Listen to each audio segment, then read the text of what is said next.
Now that you have added Doctopus to your add-ons, when you click on add-ons again, Doctopus will show up. You're going to launch it. That's what we're going to do now in order to merge the assignment.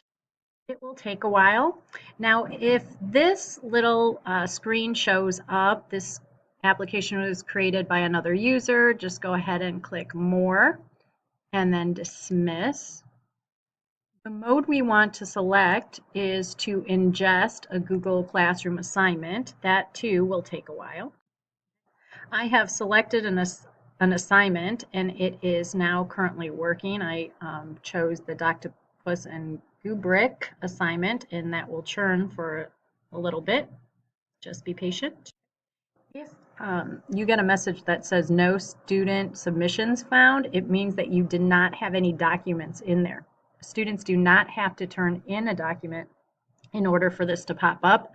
However, you can also not have already graded and turned back assignments to students or it will not work. So once this is done working, you will see all the students and all the assignments in the spreadsheet.